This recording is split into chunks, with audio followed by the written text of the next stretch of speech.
making the Olympic team is high on my goal list. But just like the Olympic trials is just another race, making the Olympic team is just another goal.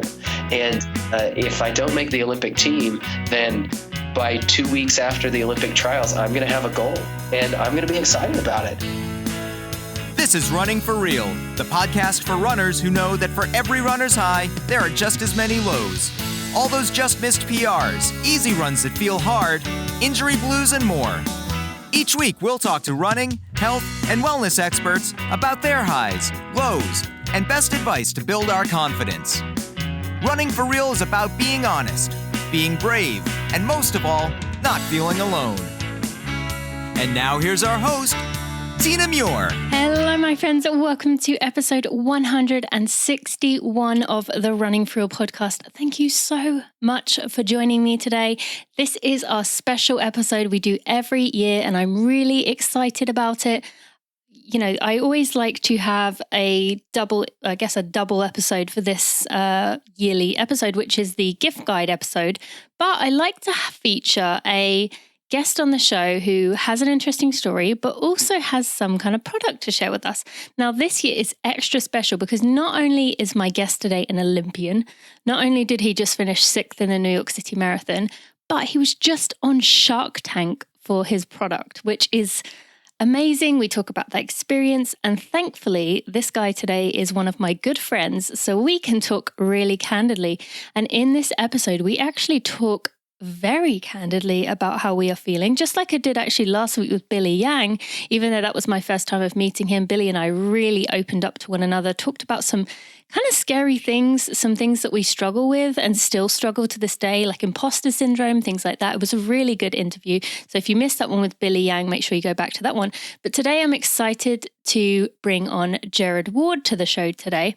As I mentioned, Jared is an Olympian. He finished 6th in the New York City Marathon, the first American this year, and shaved 90 seconds off his time. We talk a lot about the New York City Marathon, but we also go into talking about body image, about his kind of fear of kind of getting to a point where he is worried about weight. And I make him think. I ask him some tough questions, you guys. You better be ready for this. So we're going to have a really good conversation with Jared. It's a shorter episode than usual. We also talk about Shark Tank, as I said, with his experience with that. It is a shorter episode with Jared, but combined with the gift guide makes it into a full episode. So I really want you to enjoy this episode with Jared. And then if you are looking for some gift ideas for the loved one in your life, I think it's definitely over 30 gift ideas for you. Some of them are as little as $5. Some of them are kind of pretty pricey and up there, but kind of bigger things. And I have some very, very creative ones at the end. I myself am really honestly struggling a bit this year with trying to think of gifts for people because of the environmental impacts. I just can't bring myself to buy things that I know people don't really need. And so I've had to really be creative with what I want to give people. And so I've given you some ideas if you are also struggling with that, or just kind of a bit fed up of giving people the same gifts every year. So tune into that gift guide at the end of this episode. But before we get to that, let's just thank our sponsors for this episode, and we'll be right to it. Thank you to Body Health for sponsoring this episode of the Running For Real podcast and for supporting me. I've been working with this brand for the last 5 years, and they've supported me through every stage of my life. When I was an elite trainee to get my first Great Britain and Northern Ireland jersey or vest, I was taking Perfect Amino tablets to help me recover. When I was competing for my country in a world championship, I took it then when I was trying to desperately recover from that world championship before my marathon just 5 weeks later, which I went on to run a 4-minute PR and break 2:40 for the first time. Or actually, if I can just brag for a moment, I smashed that 2:40 barrier running 2:37 that day. Thank you to Perfect Amino for helping me recover in between those two big races. They supported me as I allowed my body to recover from the intense training and, honestly, malnutrition I'd put it through. Many of the other brands I worked with left me, but Body Health stayed, kept supporting me, and Perfect Amino helped my body recover from those years of abuse I'd put it through.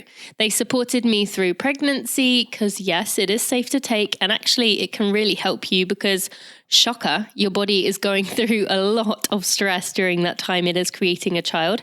And you can also take it during nursing. It's going to help there too, because yes, your body is going through a lot there. And now when my life is just totally stressful and out of control and hectic, and I haven't honestly been looking after myself very well, Body Health Perfect Amino has been there for me too. And it will be there for you too. These are wonderful people. You can just use code TINAMUIR, TINAMUIR, at tinamuir.com/aminos, and you will get 10% off your order while learning all about all the other products they offer, because they do have quite a lot. And if you're really into holistic living, this is going to be a site you're going to want to spend a lot of time on, because there's lots of great products there. There are hundreds of you who have already tried it and loved it. And if you haven't yet, what are you waiting for? They have a 100% money back guarantee. Go to tinamuir.com/aminos. That's AMINOS. Use code TINAMUIR for 10% off. Jared, my friend, I am excited to bring you back onto this podcast. It is going to be more of a mini episode, as I want to do a little update with you nearer to the trials, but welcome back. And thanks for being here. Thank you, Tina. It's good to be back. Yeah, this is good to talk. And I was just telling you before we started recording, but my listeners don't know this, I haven't written down any questions, which I never do. But with Jared, we just had breakfast. As of recording this 2 weeks ago, and I much prefer that. And I've heard from people recently that they kind of like that casual conversation, like as if they're overhearing what we're talking about. So we're going to expand on some of the things we talked about that day, and kind of now you've had some more reflection time from New York, we're going to talk a bit about that. And yeah, but firstly, how are you feeling? How has the recovery gone from New York Marathon?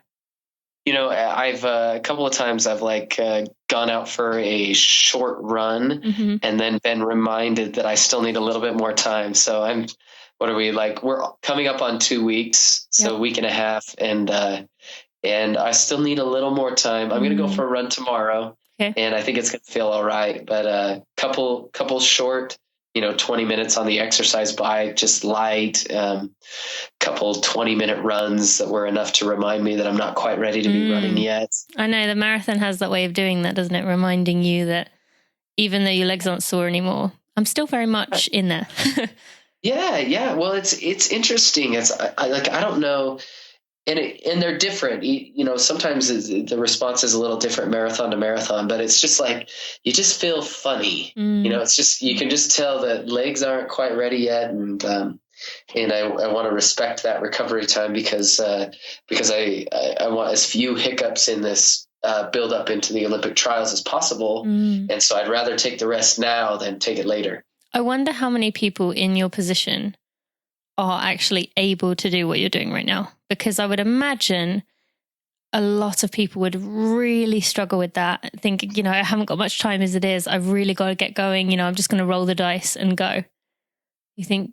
Yeah, maybe. But I think that's part of the experience of marathoning. And I trust my lifetime fitness. And as I get closer to the trials, I need just enough training to unlock lifetime fitness. And I want to be in good shape, but it's way more critical to be healthy. And I think, if we were having this conversation 2 years ago, it would have been a little bit of a different conversation. And do you think you would have been forcing it a bit more then?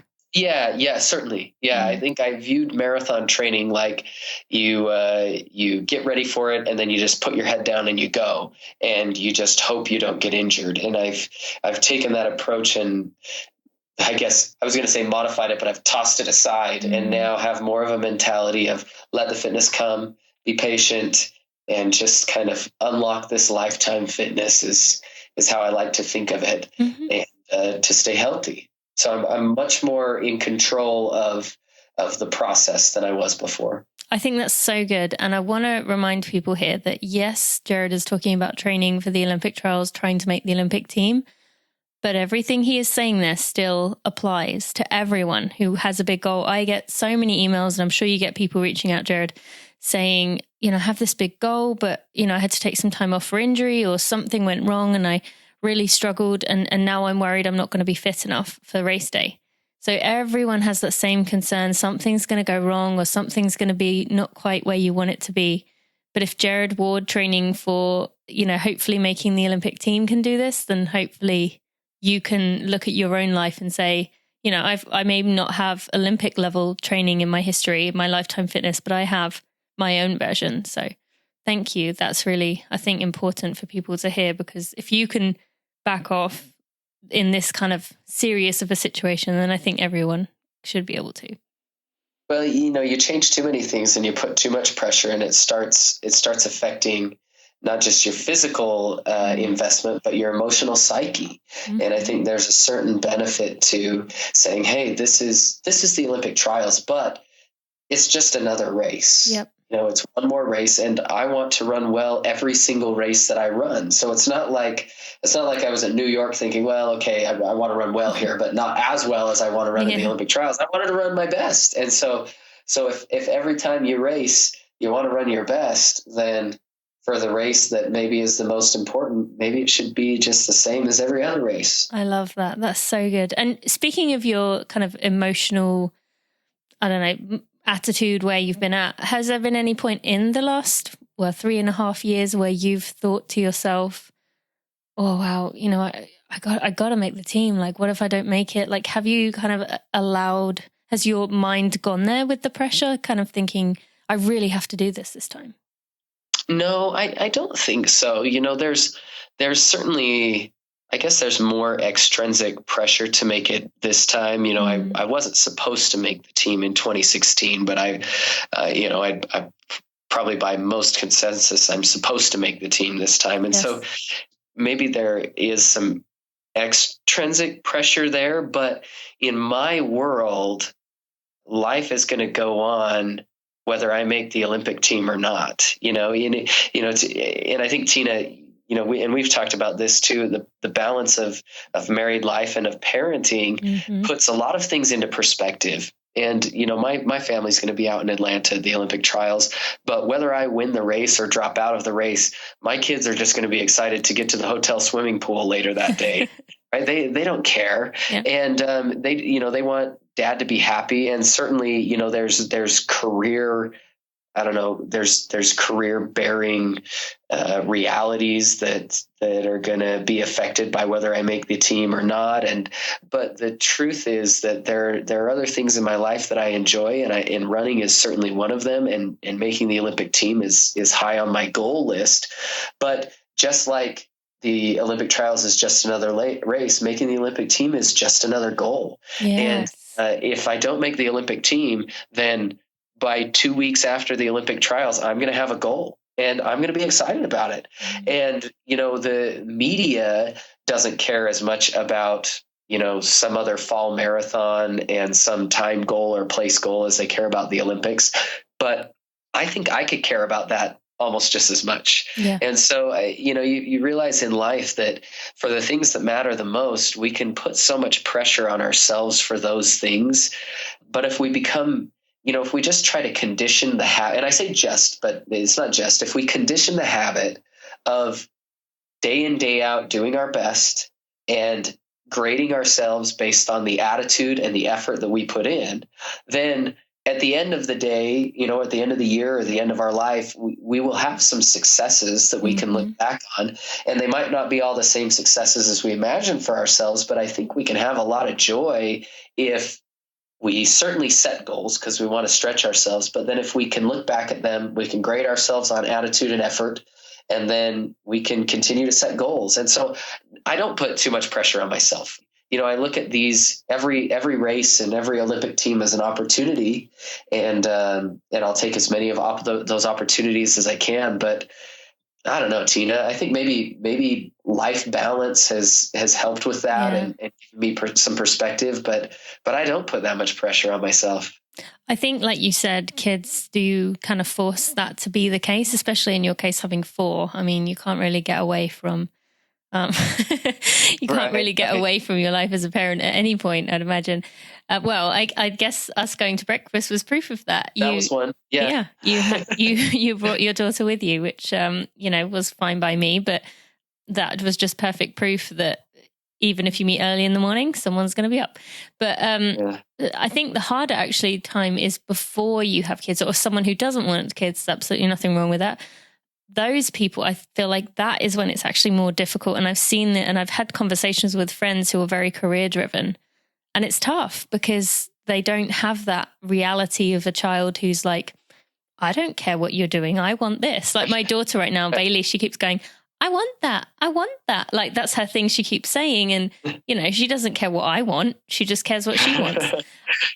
And so, yeah, I think it is more difficult for those listening who don't have kids because you don't have that forced reminder, but there's got to be something that you can do to kind of make sure your life is more balanced. If it is your career that you're focused on, there's other things beyond your career. Yeah. And my thought is, one of the things about kids is that they'll talk about all these things that they need or that Bailey wants. Right. Mm-hmm. And you want to be like, sometimes you just smile because you think, oh, you just don't know, you don't know how unimportant it is that the jeans that you wanted to wear today are dirty. It doesn't matter, but I think that reality of that happening over and over in parenting means that when I look at my day, sometimes I'll think, oh, you know what? I was really like putting all of my mental focus into this one thing. And the reality is that doesn't matter. Mm-hmm. And so I think that's one aspect of having kids is that reminds you to kind of take an external view of what you're so worried about. And you don't have to have kids to be able to do that. I think I tell some of the guys that I train with, they'll get worked up about, some nagging pain that they have. And they'll say, oh, but I have to run this workout. And I'll be like, no, you don't. Mm-hmm. We have tens of workouts in between now and your next big race. And this workout, we can get so deep into our own mind that every little thing matters, like it's a domino chain getting to the race, right? But from the outside, it's easy to look at a friend and say, no, just get healthy. Yeah. This workout can be replaced by, and so sometimes it's helpful to I've found it's helpful to take a step back and say, okay, if I were a friend giving me advice, what would I tell me to do? Mm-hmm. And that is enough. That's enough to kind of right the crazy, obsessive thoughts that I've been having. Yes. I definitely use that a lot. And I tell people to use it all the time. Yeah, that looking at it from a friend's perspective, a sister, you could imagine you have, I like to say a 17-year-old child because I feel like they, vulnerable and willing to, they have their own thoughts, but they also, realize that their world isn't completely finished growing yet. So, but yeah, I love that. Thank you for explaining that. And that's some things that those of you listening can think about here. Now, Jared, you gave me permission when we talked to bring this up, but there's a lot going on right now in the media about, the way that athletes are treated. A lot of it is about fixing girls' sport, but you and I have talked a little bit about how, some of the things that I have said in the past about the way that I was kind of starting to get obsessed with numbers and scales and kind of very similar to what Mary Kane has been talking about, but it was my internal pressure rather than, a coach from the outside. And you said to me that, you had also kind of had not battled those thoughts as in it been ongoing, but you had kind of had to give yourself a reality check about that as well. Even being a male, even being someone who's qualified and, run in the Olympics, you still have to remind yourself that doesn't matter, that number doesn't matter. So maybe tell people about that from your perspective. Well, sure. It first got me thinking about it when you had posted something about how, you were talking about weight loss and becoming lighter and lighter. And you said something like, newsflash, it's never going to be enough. Mm-hmm. And that was what really got my mind thinking, because I tended to often think, okay, I'm X number of pounds, but if I could be X minus 2, how nice would that be for running a marathon? Mm-hmm. But then as soon as you're X minus 2, the thought is immediately, oh, if I could be X minus 2 minus 1 mm-hmm. pounds, like how much faster could I be? And, and I think that it's easy to get caught into that rut. I think that, I don't know, it's maybe less of a fair comparison on the male side, as we pointed out, because society paints a very different picture for the perfect male body as society paints for the perfect female body. Mm-hmm. So when I'm getting skinnier and skinnier as a distance runner, I'm actually going against that social pressure for what Hollywood might say I'm supposed to look like, right? So I think it's maybe easier in one aspect to, I'm not fighting two battles at the same time. I'm only fighting the performance battle with making sure that I'm at a healthy performance, if that makes sense. So I don't have to fight two things at the same time, but I think that, I've learned, and so there's kind of a natural breaking point for me. Eventually I'm going to get too light and I'm not going to run faster, and I am going to get injured more. And that's going to be a hard stop for me, as my motivation is performance driven. And it's not, I don't think it's as entangled with the potential of a society driven phenomenon as well at the same time. So I hope I communicated that well. Yeah. But I have realized that there is a point when I don't run as fast. And, when I was training for Boston, I was probably 2 weeks before the race, or maybe even a week before the race. And when I would stand on the scale, and I would talk with the guys that I'm running with, and I'd be like, hey, I'm like 6-7 pounds heavier than I was, say, when I raced in Rio, but I'm running really well. And that was a time that was really good to have good friends around me, because these guys were like, Jared, you're running well. Like, why do you care what the scale says? You're running really well. And so I was kind of like, well, okay. And then, and I talked with, or listened to some of what Ryan Hall has said before, and how when he got excessively light, he didn't run it nearly as well. And he ran some of his best races at 10 pounds heavier than his lightest training weight. And so I kind of took all that as ammo and was like, well, I'm just going to see what happens. And then I ran Boston and I ran my personal best. Friends, the mental training course, Mile 20 Mental Training Win Your Own Race, is already selling fast. We have a pretty big class already. Would you like to join them? You have 1 week left before I close the doors until May 2020. Yes, you heard that right. I'm closing the doors until May 2020. You've been saying for years that you need to work on your mental training, your mental toughness. You say it lets you down in races. You say that's why you gave up, why you didn't reach those goals. And you say you want these goals, but do you want them enough? I have a step-by-step guide for you here, a 12-week course. You can start it at any time you want to. You have lifetime access once you purchase it. But as I said, you will not have access to purchase it again until May 2020, after the end of the month. If you have missed the special intro discount, which if you are listening to this, you have, but you don't want to miss the course and regret it, go check it out now. There is a big group of runners who are also going to be going through it at the same time as you. You'll be supporting one another as you work on your mental strength, and you don't want to be the one missing out. It always is horrible when you feel like you're the only one that didn't join in. And yes, you say, okay, I'll do it myself without paying. I'll do the research. I'll put the time in. But your time is worth more than that. You have so little time. We just feel like we're constantly being stretched. We don't have enough time. And so are you realistically going to do it? Why haven't you done it yet? There's been all these free podcast episodes, all the articles out there, all the advice, but have you implemented any of it? If not, I'm sorry to be harsh, and I hope this doesn't come across as mean, but you probably need the support and help, which we all do. And that's where this course comes in. I'll be talking to you directly. I'll be sending you these videos, and I'll be sending you emails every week to check in on how you're doing. You have a Facebook group to support the others, and they'll be supporting you during those weeks. There'll be check-ins often. Go to tinamuir.com/mental training to find out more. That's TINAMUIR.com/mental training. That's all one word, mental training, to find out more.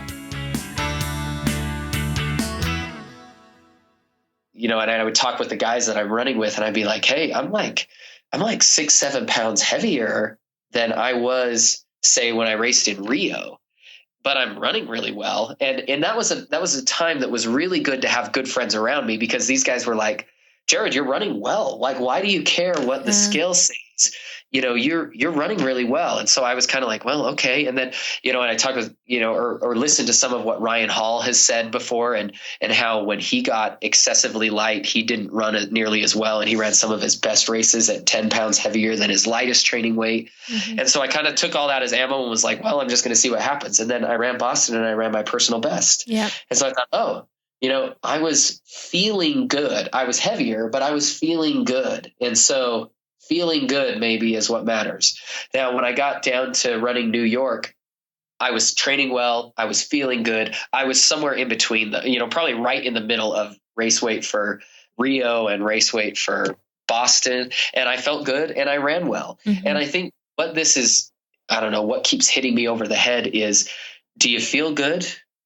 Then don't worry about it. So why do you need the scale then? Why not get rid of it? Yeah. And maybe that's the solution. I don't know. Tina, do I need a scale?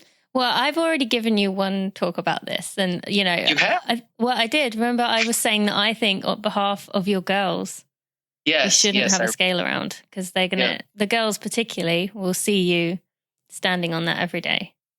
Yeah. So I don't know if you remember me saying that, but I personally don't think. No, I do remember you saying that. I've thought about that quite a bit. Yeah.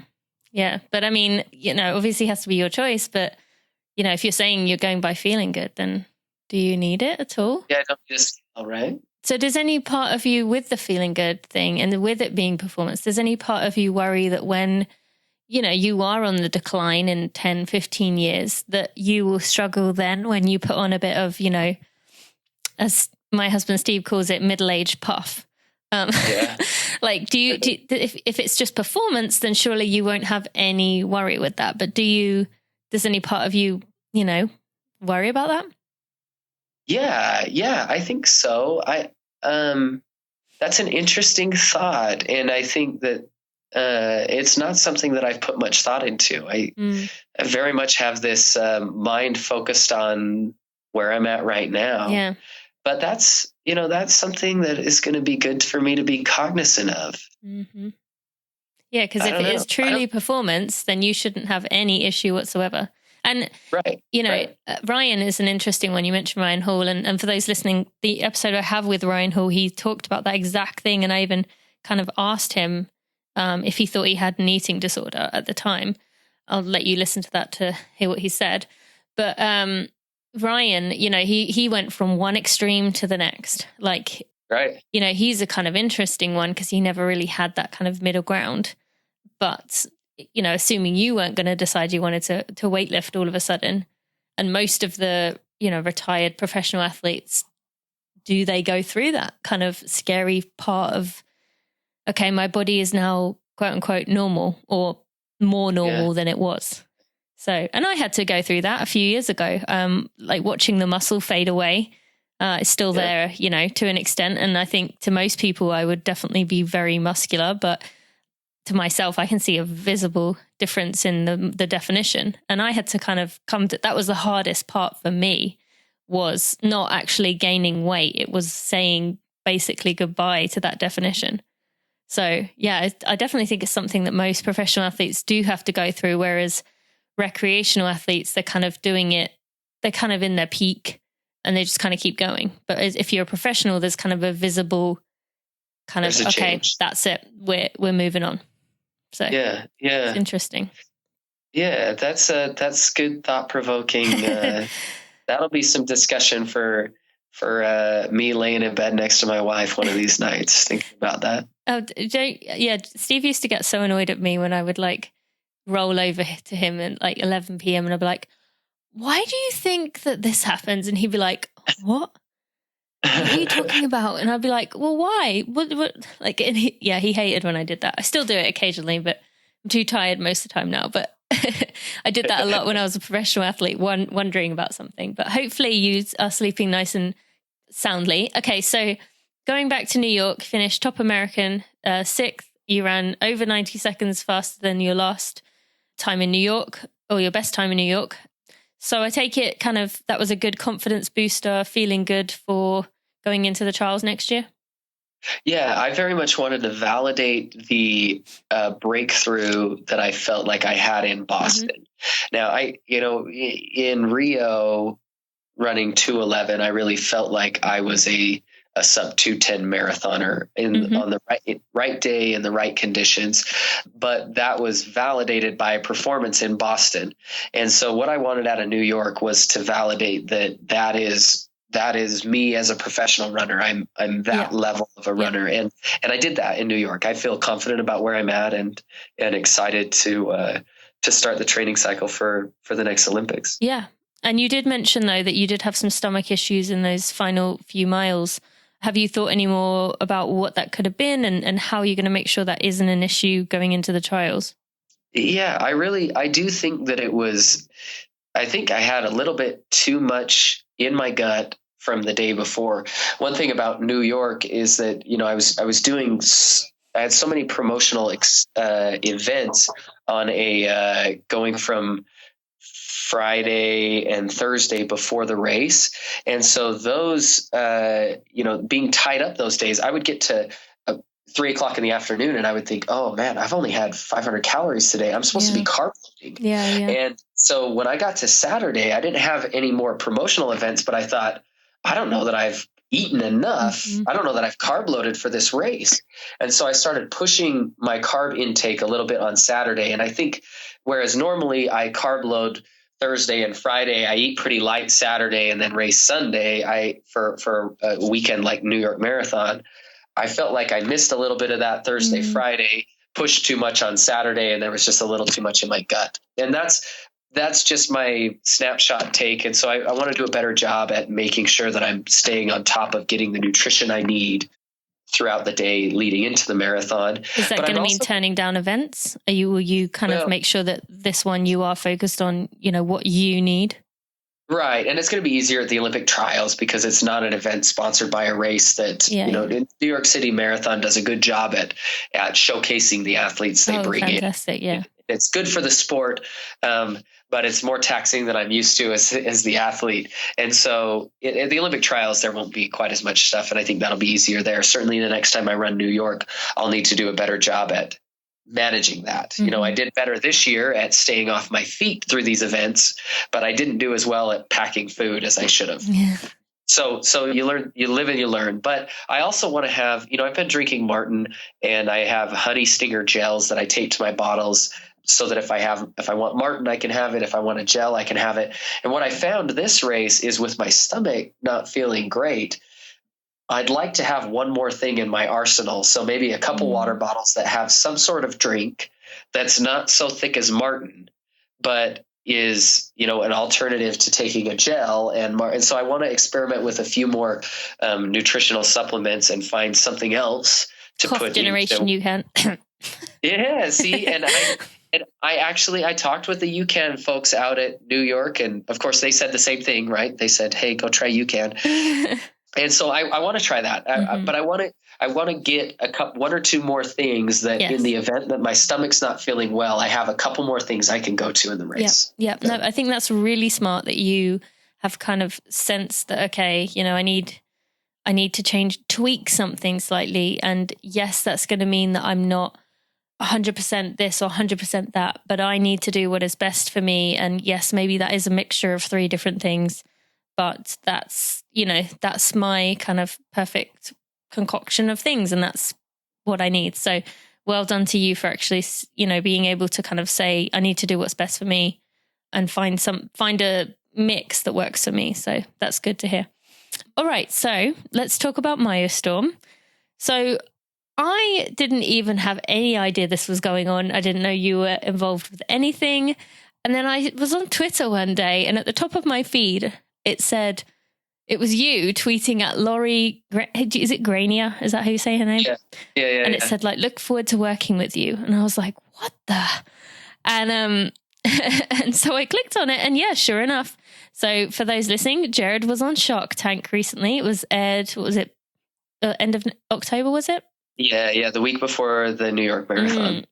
Good timing there.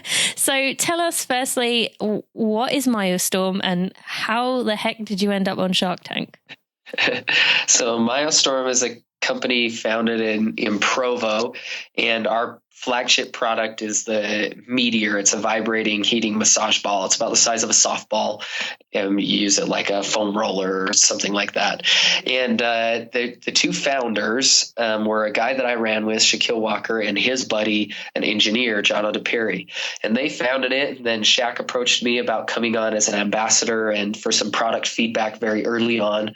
I loaned the company some money, and was just kind of involved in a very ancillary role early on. And then they came out with product.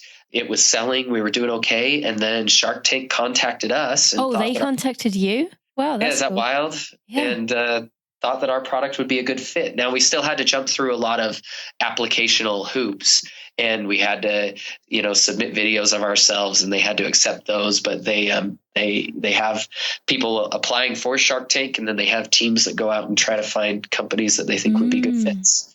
And eventually we were selected to go out and film, and we went and shot. Do you have to keep this top secret when you're filming and stuff? Top secret. Were you even allowed to tell your wife? I did tell my wife. Tell her, I don't know what they would have said, but I told her. And then we waited to see if our episode would air. And we were notified in early October that we were going to air on October 27th. And so we started to get ready. And it's been a wild ride. Yeah, I would imagine, just how things would blow up. And for those listening, there is going to be a link in the show notes for you to go watch. Well, I don't know if I can put a link to watching it, but I can put you information about how to watch it, like which episode it was, so you can go back and watch it. I was able to find it on, is it NBC or ABC? Yeah, it's ABC. ABC. So I was able to go back and watch it on ABC, so you should be able to if you have the ability to do that as well. They put a 3-minute version on YouTube that's relatively complete. And because they were all kind of fighting over you guys, it was pretty cool to see, because when I've watched, and I love watching Shark Tank, but a lot of the time it's kind of people are shot down again and again. But you guys, they were, all fighting, and you didn't even allow Damon to get to say anything. he apparently was planning on something, but never even got a chance because the others were just kind of fighting over it. So it's pretty cool to see. And how was that experience? Like, compared to, you've dealt with high pressure situations, but how was that? Because yes, it's a TV show. Everyone's aware of that. But at the same time, they don't hold back. Like, that must have been pretty intimidating. Like, how did that feel, that experience? It looks pretty much like it looks on TV. You don't feel like you're on set. Like, you don't see any cameras. It's you in a room with the sharks. And it really just feels like you're pitching your business with the sharks. And then you end up with this video afterwards. But it felt strikingly similar to like a bullpen before a track meet, where you're you're all together, you're getting hipped, and then you're marched out onto the track, right? The difference is, once the gun goes off in a race, my nerves are gone, because the ball's now in my court to adjust and to run. And man, in the Shark Tank, it feels like the ball's never really in your court. Like, there are things you can do to control the situation, but those sharks can be nasty. And we certainly felt grateful that they were nice to us. I went in prepared to defend the product, prepared to defend my dignity. But I wasn't prepared for all the sharks to be fighting over the product and to kind of just be standing there wide-eyed, And how would you guys gone through the situations? Like, had you kind of gone through, okay, if they say this, then we'll say this. If they say that, like, what had you prepared with, kind of, if they were interested? Yeah, we were prepared to talk about in depth why we had chosen our valuation and why we thought we were worth that much. We were prepared to talk about what we had done to validate this as a good product and why it's unique. For, why we're going to continue to grow, and we have other products in the pipeline, and et cetera. But they did all of that for us. It was Mark Cuban saying, oh, well, obviously it's different. You can use it while you're just sitting in a chair. And people, it was people saying, oh, well, that's, interesting valuation. And then someone else would say, well, but it's not bad either. And I don't know. It was interesting to feel like all the answers that we were prepared to defend, sharks were defending for us as other sharks asked that question. And so I felt like from that standpoint, it really couldn't have gone better. Yeah, really cool. And, I just want to mention to people that I do have lots of links in the show notes. This is included in my gift guide for the year as a must-get product. And Jared, tell us about how it's been since, you said this happened the week before New York City Marathon. So, obviously you had to kind of step back a little bit to focus on that. And I'm sure the two guys that you've been working with, they were, happy with that. Especially, you said Shaquille, he obviously understands that, being a runner himself. But what has it been like overall for the company? It's been great. I mean, when Shark Tank started airing, our website went from hundreds to thousands of visitors, and we were selling off of Amazon and selling from our website, and we were trying to keep up. We had, I don't know, a good handful of people on chat boxes trying to answer questions for people that were on the website shopping and curious about the product. And, within, I don't know, 24 hours, we had sold out of the product that we had. And fortunately we had another shipment like already in the works. And so they were able to push that forward for us. And we should have that, here early December to fulfill a lot of the pre-sales on that order. But, we have 10,000 more units coming in, and we've probably already pre-sold half of them. And so sales have been fantastic, and feedback has been fantastic, and it's been wild. So will people be able to get their hands on them if they are interested? Vibration, heat, it's a round ball that you can, pack and take with you. Will people be able to go get it if they hear this and want to go get it?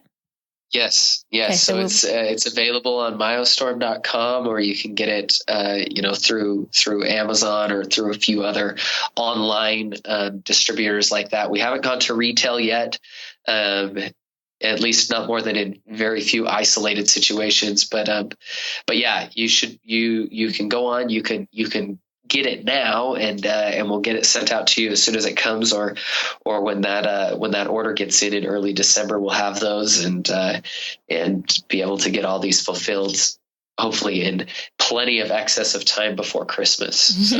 Yep, I'm sure that is the goal, and that's what people will be getting for themselves, I'd imagine, in a lot of cases, either a gift for themselves or a gift for a loved one. So all right, Jared, so going into the trials next year, feeling good. What's the plan, up to that date from now? When we last talked, you hadn't finalized it. I don't know if you still haven't, but let's hear what your plan is as of right now. So, I've taken the last week and a half pretty much off, and hopefully next week I'll feel ready to run every day again, but it'll be 2 or 3 weeks of getting my volume back up. Getting back into the weight room and making sure that I'm strong and healthy enough to start a training cycle. And then the training cycle will start in December, and I hope to be able to put together probably a solid 10 or so weeks before beginning to taper. And that's what it'll look like. I'll hope to get up to 110 miles a week or so. I found that, years ago, I would get up to 120, and I would really force myself to get there. And I found that for me, a healthier plateau is more like 110 miles. And so I'll top out around there. I'll supplement some cross training. I like getting on my exercise bike. And that's what it'll look like. It'll be trying to stay focused through the holiday season and enjoy plenty of time with family and family gatherings, but to try to keep my emphasis on very much staying focused on the training that I'm doing. Mm-hmm. Yep. And that is good to hear. And once again, you showed that, you said about the mileage thing.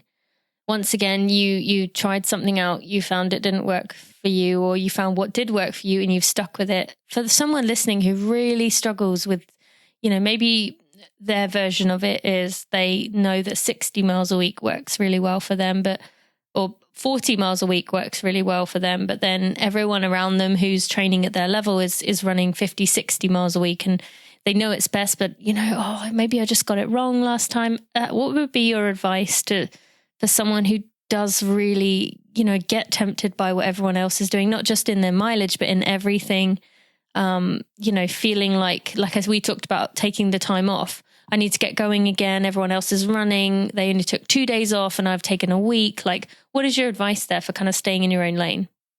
Well, I really like the idea of, trying to step back and give yourself advice as if you were your own good friend. Yeah. Because sometimes maybe it is appropriate to say, hey, I'm going to experiment, and I'm still experimenting to a certain extent, but I'm not experimenting because someone else has done it. or is doing it. I'm experimenting because I've looked at what I'm doing, I've assessed how I'm feeling, and I'm curious to know if something else might work better. Mm-hmm. But those are small tweaks. If I was to go to Coach iStone and say, hey, I have this idea.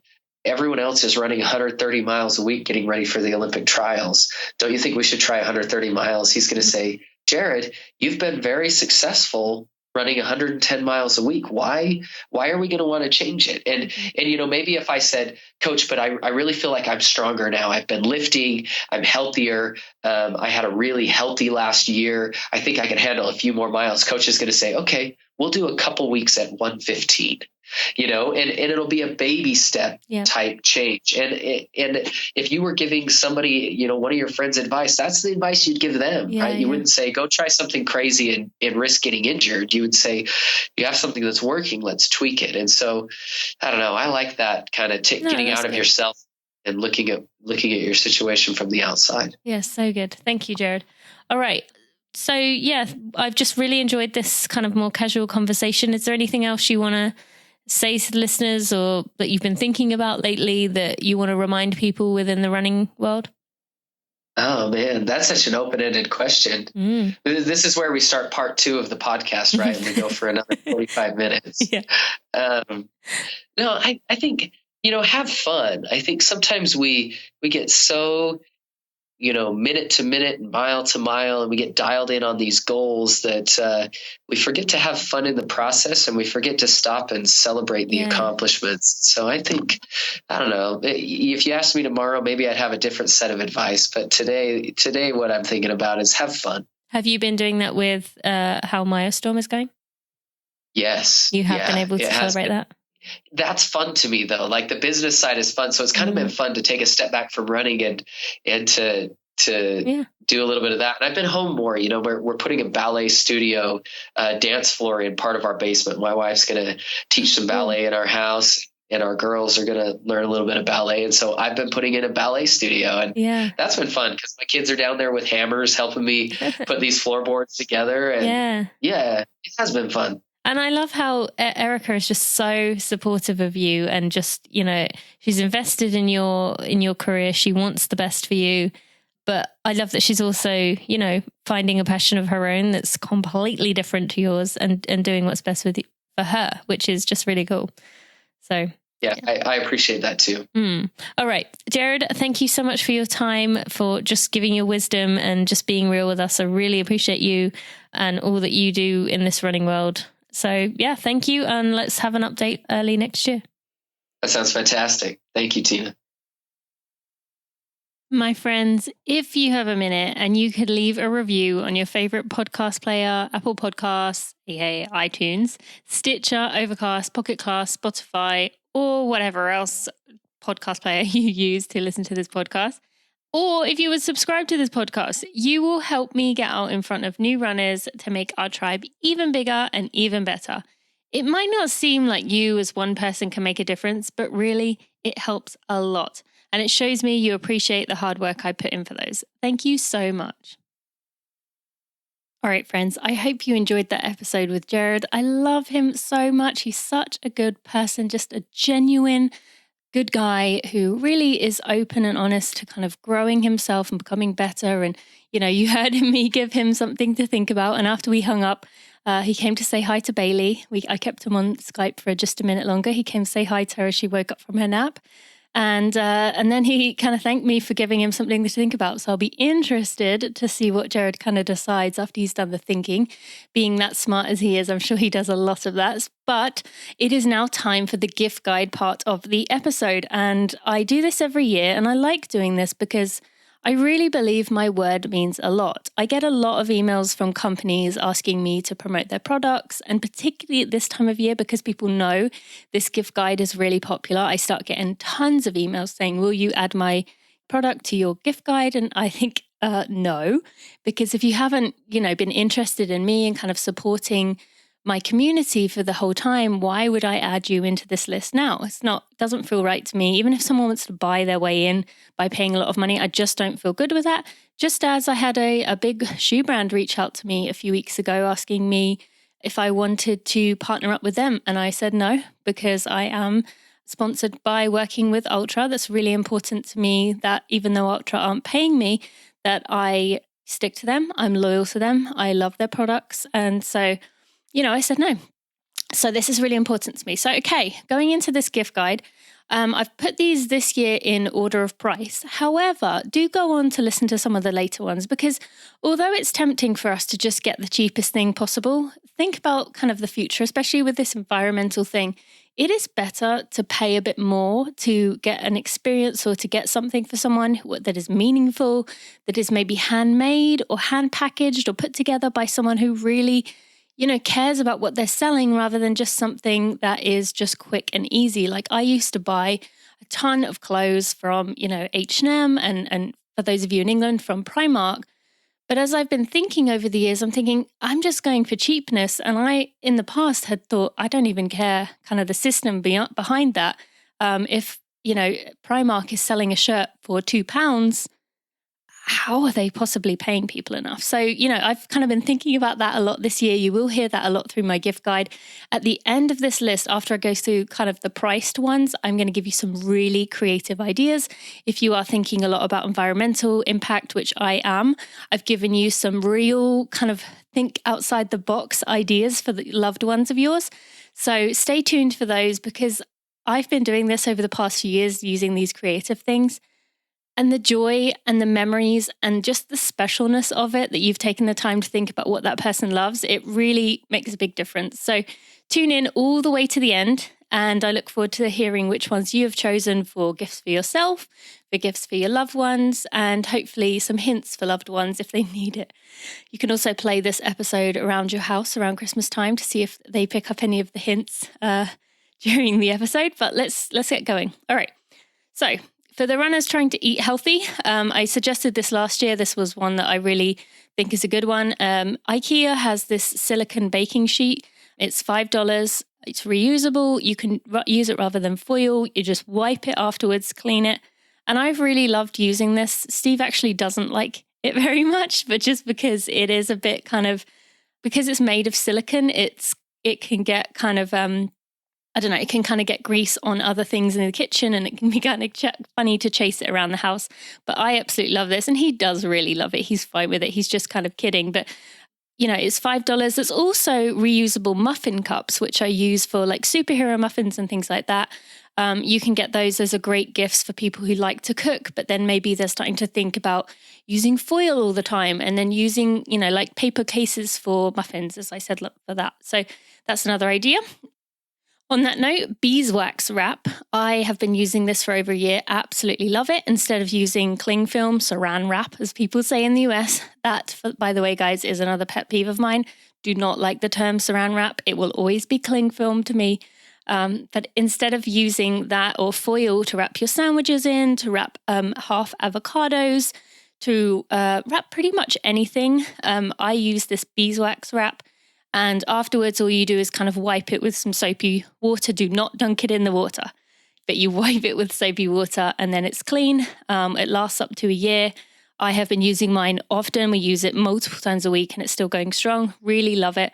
And, when we think about plastic taking 1,000 years to decompose, this is just a much better alternative. That's also $5. And by the way, there's links to everything I mentioned here in the show notes. So you can go to tinamuir.com/episode 161 and you will be able to get that yourself, any of these. All right. Next up, I have some kind of running socks. For those runners in your life, or those of you listening who are runners, you know that socks are not usually something we will buy ourselves. It's really hard to kind of pass over like $12 to $20 for one pair of socks. But we all know the difference that a pair of socks can make. So socks for your loved ones, socks for yourself. I personally like Bombas and Features. Features is spelled Feetures. And those are kind of my favorite ones. But some performance socks for runners can make all the difference. All right, next I want to include some running books. You've heard me mention each of these throughout the year. But Running Outside the Comfort Zone by Susan Latke. Absolutely love this book. Good reminder to kind of get outside the box, think about different things, and do, these unique, fun events. It really, really impacted me, this one. Running Outside the Comfort Zone by Susan Latke. The other running book I want to mention this year is Running to the Edge by Matt Futterman. Now, I'm not typically a running fiction or running kind of book for pleasure person, but I really enjoyed this one. It was beautifully written, really interesting to learn more about Bob Larson, and I really think you will enjoy this one. So Running to the Edge by Matt Futterman. And then a few non-running books. I really am into kind of non-fiction, kind of self-helpy, learn about yourself, grow kind of things. Talking to Strangers by Malcolm Gladwell, that is his big book. He's next on my list. I've mentioned this of people I want to interview. He's my next like high up goal that I've set, although he was recently on Oprah, which makes him kind of out of my reach, but somehow I'm going to get him. I'm telling you right now, somehow I'm going to get him. So Talking to Strangers is really different, but it will make you question everything in such a good way. And I just really enjoyed it. And I definitely recommend that one if you like kind of thinking differently and learning to think outside the box. Next is, I had Rachel Hollis's first book, Girl Wash Your Face, on my list last year, but this year I wanted to include a second book, which is Girl Stop Apologizing. I think every woman needs to read this, particularly if you are a mother. I think a lot of this will apply to you, but any woman really, this is going to just speak to you. We tend to be very selfless. We tend to not put ourselves first, and this really will make you kind of think about the way you treat yourself. It was a great book. And also another book, Brave, Not Perfect by Reshma Saujani. I'd love to get her on the podcast. Well, I'd love to get Rachel. And actually, on the note of Rachel, I did get her personal assistant to respond to me at one point and say she was interested, but then she denied me. So that was heartbreaking to get so close and then not. But anyway, so Girl Stop Apologizing, Brave Not Perfect, both of those books are wonderful for women, for confidence, to kind of thinking about our future as women. There's a lot going on right now trying to help us with, moving forward. And I think both of these are really good ones. I want to recommend a cookbook, which is Cook, Eat, Run. This one, it's a little bit sneaky of me for adding this in here, as it is not released in the US for a few months yet. But Charlie Watson is a friend of mine. She let me look at this book. I'm not saying this because she's a friend of mine. I'm saying this because she let me look at this book when I met her in New York, and the recipes look so good. But not just because they're her recipes. She has gone around and collected elites like Lauren Fleshman, Dina Castor, Molly Huddle, Cara Goucher, and got their absolute favorite recipe and included it there. So it's really cool to kind of see what they love and appreciate. And Charlie's just created a great book here. So Cook, Eat, Run, absolutely recommend that. My next thing, I personally have not tried this. I had this on my list last year because I asked the Running for Real superstars what their number one thing they recommended was, and this was one of the favorites. This is the SPI belt. So this is to carry around things, for your run. If you need more than just a few things, you can store them in this SPI belt.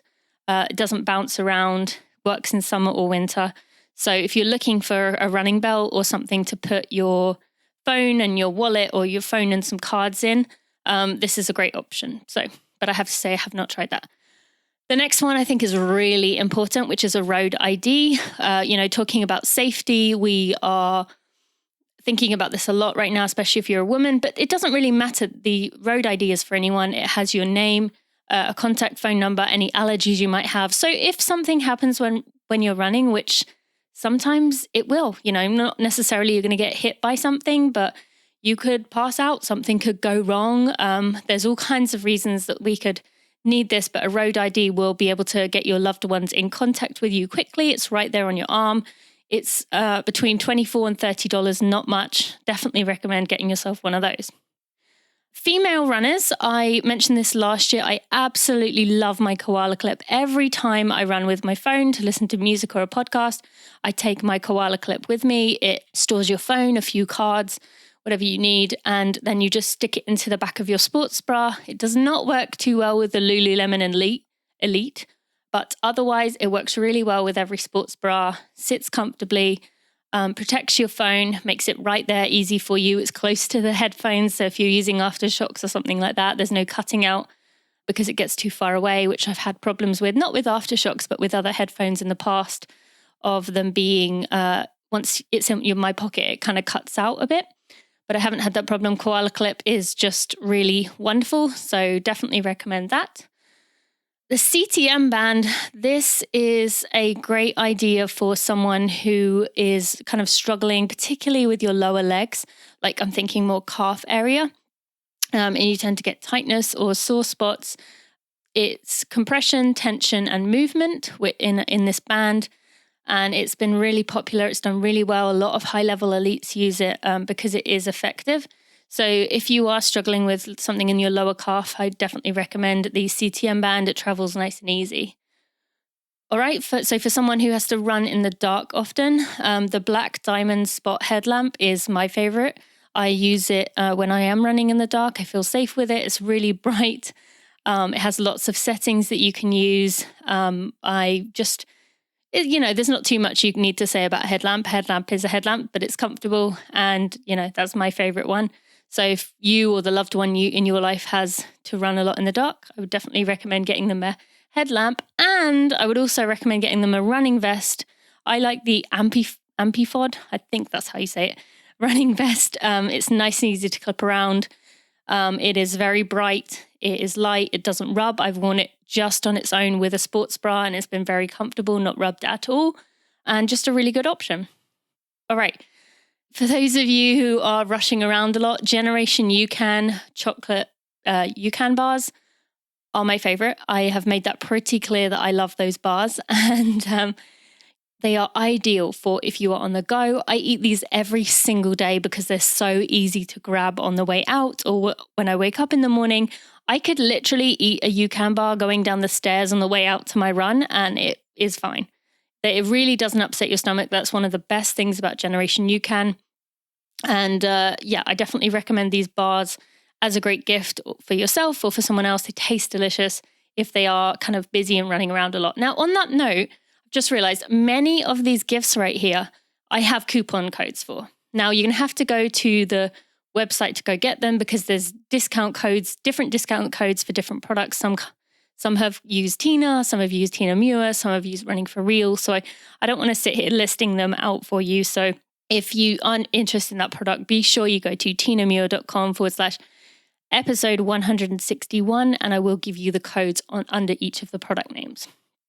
The next one is also a favorite of mine, a company that I've been working with for many, many years, who have had, huge success in helping me stay healthy and just feeling good in all parts of my life. Body Health Perfect Amino, you've heard me talking about it. They are a wonderful sponsor to me, this podcast, to you. They are just such a good company. They have a massive sale going on. I will tell you this one right now. There is 25% off sale. And if you get that 25% off, you can also use my code TinaMuir10 and you can get an additional 10% off. So you can get 35% off the price if you go get it now.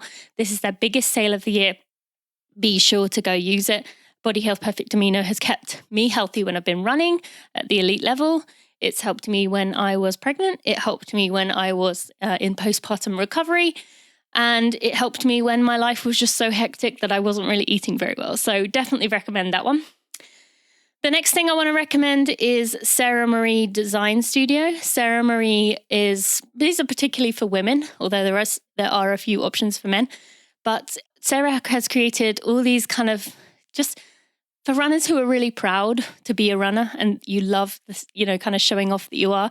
She's got really fun, unique, kind of sarcastic or just silly kind of slogans all over her stuff. And they're really well made. They're really nice. I think most runners that I know have some kind of product from Sarah Marie. She just has wonderful products. I recommended this last year. Sarah Marie Design Studio. There is a coupon code for that one too. Right. For someone who does care about the environment, I'm not saying that everyone cares about the environment, obviously, but if it is very much in your mind as you're thinking about purchasing running products, you should know by now, I am working with Janji. I absolutely love them. One of the reasons is that they do care about the environment. They are using recycled materials for their products. You heard Claire Gallagher mention them as the second kind of company in line after Patagonia who are thinking forward and thinking sustainable. So Janji is doing a really good job. I also have a coupon code for them. I love their men or women. These are, they have these in both.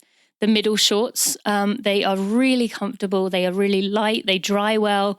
As I said, some of it is made from recycled materials, just really comfortable. They give 5% of profits back to clean water nonprofits in the country the inspiration came from. So just really good idea, and just a wonderful company to go get a product from. Next up, earlier this year, you heard me bring Dr. Ray McClanahan on the show. We talked about feet and just what we've kind of done to our feet over these years by squishing them into rounded shoes. I've also told you how much I love Ultra because they have a wide toe box. But if you are someone who, has to work and you kind of stuck wearing heels during the day or wearing shoes that are kind of pointed, we talked about Correct Toes. Again, have a discount for this. Correct Toes are toe spacers. They are really effective. They will kind of put your feet back into the place they're meant to be. They will prevent bunions. Just really good for anyone who really wants to look after their feet. So Correct Toes, another great choice to add to your list. Next up, Athletic Greens. Oh, I love Athletic Greens so much. It is the first thing I do when I wake up in the morning. I go straight to the kitchen or fumble my way around, turn on the light, get blinded for a few seconds while I pour some water and usually spill some of it into my Athletic Greens shaker, add a scoop of the powder, give it a shake. I actually shake it with my hand as the lid because being lazy, then I don't have to wash the lid. So I use my hand to suction the top and then do that. Take it, and then I know I've got the equivalent of 14 fruits and vegetables, probiotics, prebiotics, adaptogens. It really is the supplement that contains everything. I'm not a massive supplement person, but this one just makes me feel so good knowing that I'm getting, it's 12 servings of fruits and vegetables in there, not 14, which 12 is still a lot, right? So that means when I'm traveling, that means if you have a big race coming up and you do not want it to mess up, do you? That getting sick the week of your race is the biggest fear of ours. Athletic Greens has massively reduced the amount that I get sick. It makes me feel good. You can take it during pregnancy. You can take it postpartum. I obviously would check with your doctor, but I have checked with mine. She's happy with it. And it is just really good. And if you use my coupon code, you can get 20 servings for free with your first order. So do not miss out on that one. Really good product if the runner you love, or if you really care about next year and just do not want sickness to kind of come in your way, definitely recommend that. All right. Another Janji product, their deviation tights are also really comfortable. The colors are wonderful and just kind of bright and vibrant and different and kind of represent the country that they are representing right now. The inspiration is Mexico. The previous one was Cambodia. So you can kind of see which patterns you like. Many of you have said how much you love them when I put pictures of them, but just really great products. And as I said, care about the environment, care about people. So recommend those. For running safety, Run Angel. I've mentioned this many a time. I think everyone should wear a Run Angel on their wrist. If you have any kind of concerns about safety while you're out running, it will set off an alarm, the loudness of a rock concert. If you are in danger and you push the button, we'll also send an alert to the 3 people in your phone, or the 3 people that you have as your emergency contacts that you've programmed into the Run Angel app. Just a wonderful thing to have. Just gives me that safety and the feeling of, being okay. So I definitely recommend Run Angel. Aftershocks headphones, you've heard me talk about this a lot. I always listen to my podcasts and music using them. They are light, they are comfortable, you barely notice they're there. And yeah, it feels safer having the music or podcast playing outside of your ear so you can actually hear other things. You can cross a row without feeling like you're just holding your breath and then wishing for the best. And for me, when I'm running with Bailey in the stroller, I can know that I can hear her if she needs me. So Aftershocks headphones, I really love them. I wore them for the entire Boston Marathon race this year. That shows you how much I love those. I mentioned Ultra earlier. I love their wide toe box. Last year I recommended the Escalante. I still love the Escalante, but I also love the Kayenta. Has pushed its way into my new favorite shoe. They are light. They are great for racing. They're really comfortable. And honestly, I can slip them on without undoing my shoelaces, which I know you're not supposed to do, but you can do this without bending down the back with these ones. So that's another little added benefit there. Next, I want to mention the Myostorm Meteor, which you just heard about in my interview with Jared Ward. A wonderful product, has vibration, has heat, and is a great round shape, so you can put it in kind of any area that is bothering you. It travels well. As you heard, the sharks were all fighting over it on the episode with Jared, and that is because it is just a great product, really good. And if you are someone who wants to get better at your recovery, this is a great option. Next, I do want to just quickly throw in the idea of my running stroller, the Chico TRE. Absolutely love it. I've been running with it for about a year and a half now. Really happy with it. I know everyone kind of has their own views on their running stroller, but for me, that's my favorite one. I do get a lot of questions about that, so that's why I wanted to include that one. All right, so let's go on to some creative ideas, some that do not have price tags, but they are something that you could give or you could ask for from a loved one. The first one being is race entry. So say the runner in your life or you will have a race that you really want to do, but it's kind of expensive, which a lot of races are. By covering that cost of that, you are either giving that to the runner in your life or you're asking for it. Makes you truly happy. If, for example, it was a race like Disney, that's maybe a bucket list thing or something special to create some memories around. So paying for someone's race entry is just a wonderful thing that someone can do, especially if they are someone who races all the time. For someone who is worried about purchasing gifts, as I mentioned, for environmental reasons, one thing that I have been doing a lot of recently is kind of an experience to remember. Now, this requires some creativity on your part, thinking about what the person in your life really likes. So this means giving someone an experience. This could be you purchase something like a Virgin Experience Days. There are these packages where people can choose from a list of things that they want to, they can pick from a list of which thing applies to them, or you can kind of just, go out on your own, think about what people like. So maybe I'll give you some examples here, So maybe your dad likes going out to eat and there's this new restaurant that just opened up and he would like. So you say, I'm going to take you out to dinner there. Maybe it could be an afternoon tea with your sister who really enjoys kind of cream teas. Maybe you could go-karting with your little brother because that's something that he would find fun. Maybe it's movie tickets for someone who really enjoys going to see films or, a gift card towards a movie theater. It could be a brewery tour for someone who loves to try out new beers and loves these experiences. It could be a manicure for a friend who isn't really taking very good care of herself. So think about the loved ones in your life, how you can treat them. Think about something that they would like, but they're unlikely to spend the money on themselves because they think, I don't need that, so I'm just going to ignore it. So that's a great thing to do, buying them something that they would love, but they wouldn't necessarily get on their own without you covering it. You can create memories this way, especially if it's something you get to do together. It's just a really special thing to do. The next thing you could do is a sports massage. Most runners would really love a sports massage, but most are unlikely to pay for one themselves. So getting someone a sports massage is just something that is just a treat, really. And we could use it. We love it because it's obviously productive for our body, but it's also relaxing at the same time. Another option you could do for an eco-friendly runner is give a donation to a sustainable nonprofit or charity. This idea came from Claire Gallagher, who was on my show earlier this year. She talked about some of her favorite people to donate to, some of them, the ones that are really making a difference. So if someone is really thinking about this environmental kind of situation we're in right now, this is a great option. So there's the Solutions Project, Protect Our Winters, and Sunrise Movement. Again, there's links in this blog post that you can go get, tinamio.com/episode 161. And finally, last thing on my list, for a runner, particularly a woman who needs a break, Rise Run Retreat. There are so many retreats out there, but I think this one is it's kind of one of the hidden gems. I'm kind of outing her with this. Rise Run Retreat, I went to the first one. It was heartwarming. It just filled my soul. The people that go are just so special. Sarah has a gift for this, and it just is something really unique and wonderful. So if the runner in your life has not been particularly good at looking after herself and needs a break, sign her up for one of these Rise Run Retreats into 2020. It really will make a difference. Whew, friends, that is a lot of talking from me. My throat is starting to go.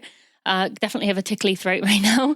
So thank you so much for listening. Again, there will be lots of links and discount codes for a lot of those products in the show notes at tinamuir.com/episode 161. Thank you so much for listening to this gift guide episode and this episode with Jared Ward. Wonderful chat today. Next week, we have Sanjay Rawal, who is going to be talking about his filmmaking and the 3100 Run and Become documentary that he made. Just this different way of looking at running, really thought-provoking. I am looking forward to sharing it with you next week. As you know, it is Black Friday as of this episode coming out. I have a lot of discount codes for many of the companies I recommend. So go find me on Instagram or Facebook, and I have lots of discount codes for you, particularly today with some big ones having sales during this time, including, by the way, Janji, who has never had a sale before. They have a huge sale going on right now, so make sure you do not miss out on that one. If you use code Tina Muir, you will be able to get a big discount with that one there too. All right, my friends, have a wonderful week, and I will see you next week. Thanks for listening to the Running for Real podcast. Be sure to check out tinamuir.com for show notes and even more helpful running information.